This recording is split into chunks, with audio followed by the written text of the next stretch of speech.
Silver did not suddenly become a headline by accident. It became one because a bold prediction collided with a volatile market. When Robert Kiyosaki talks about silver reaching $200, people listen, not because he is always right, but because his words arrive when emotions are already elevated. Right now, silver is exactly in that emotional zone. Let's ground this before it runs away.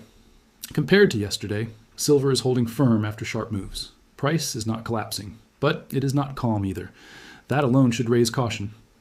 Markets that move violently and then pause are not resting, they are deciding. Now, zoom out slightly.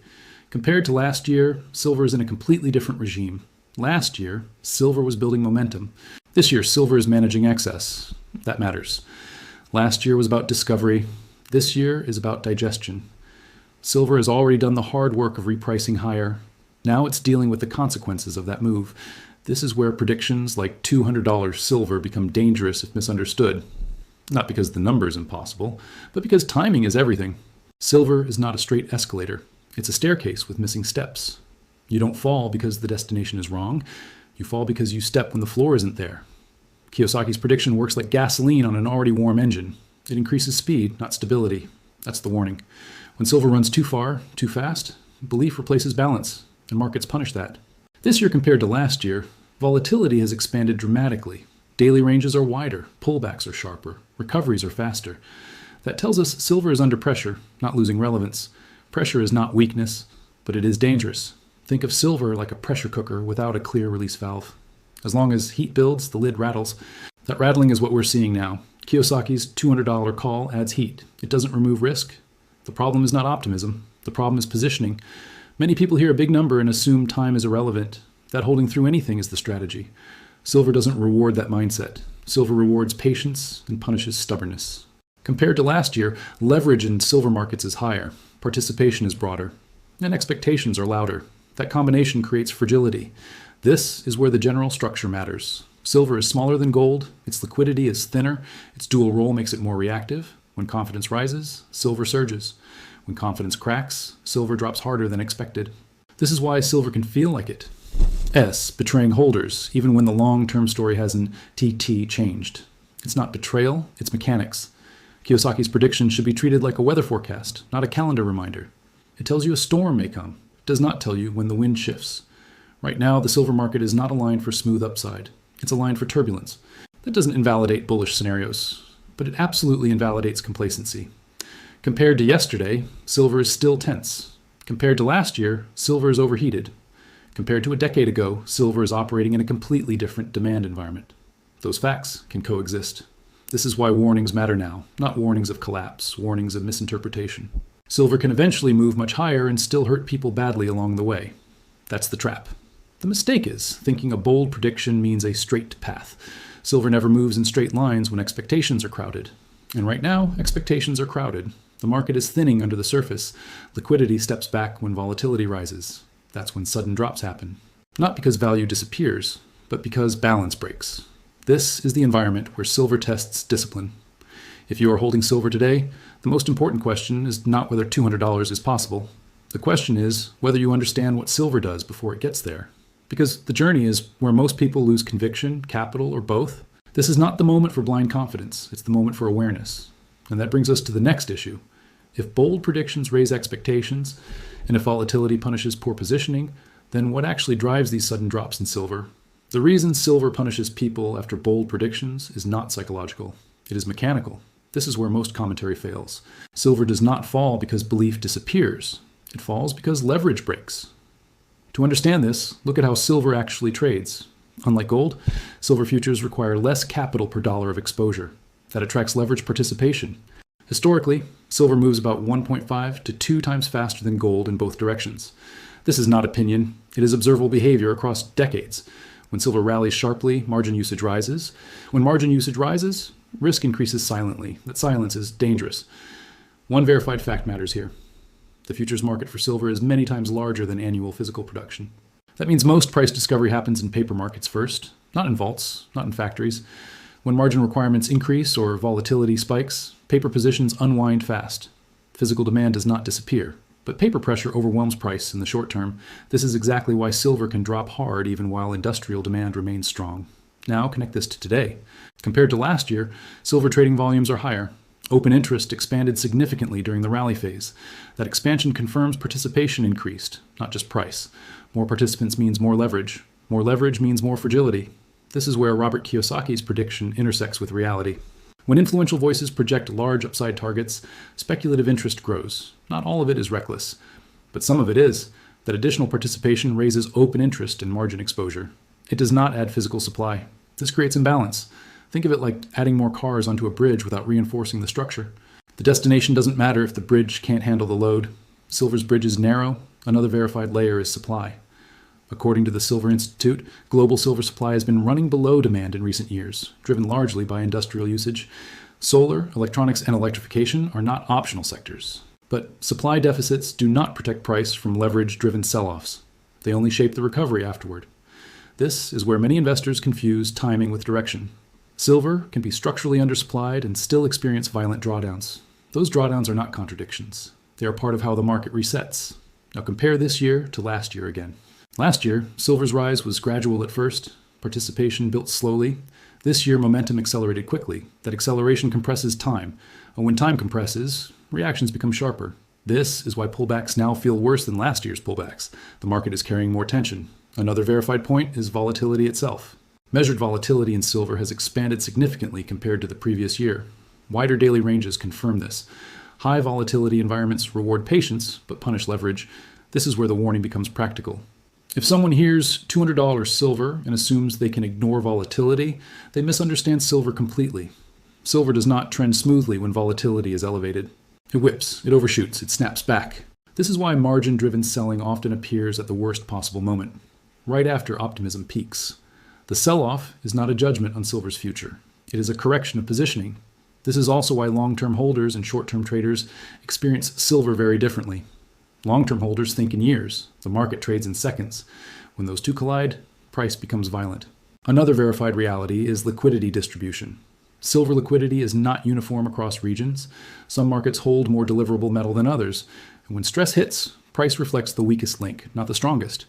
That's why silver behaves like a fault line. Pressure accumulates quietly, then it shifts abruptly.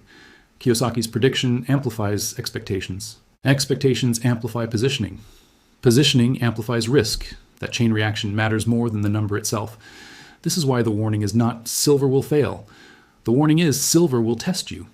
Compared to yesterday, silver may look stable. Compared to last year, silver is far more reactive. Compared to a decade ago, silver is operating under entirely different demand pressures. All three can be true. This is the environment where mistakes are expensive, not because silver is wrong, but because timing and structure matter more than conviction. This leads to the next critical issue. If leverage resets cause sharp drops, and if physical demand doesn't prevent volatility, then what role does supply actually play during these phases? If leverage explains why silver falls fast, supply explains why it doesn't stay down forever. This is the part many people misunderstand. Supply stress does not stop volatility. It shapes what happens after it. Silver is not just a financial asset. It is a working metal. More than half of global silver demand comes from industrial use. That is a verified, long-standing fact reported by the Silver Institute. Solar panels, electronics, electric vehicles, data infrastructure. These sectors do not pause because futures traders panic. They buy when they need metal. That creates a floor, but not a smooth one. This is where the danger lies. People hear supply deficit and assume price should grind higher steadily.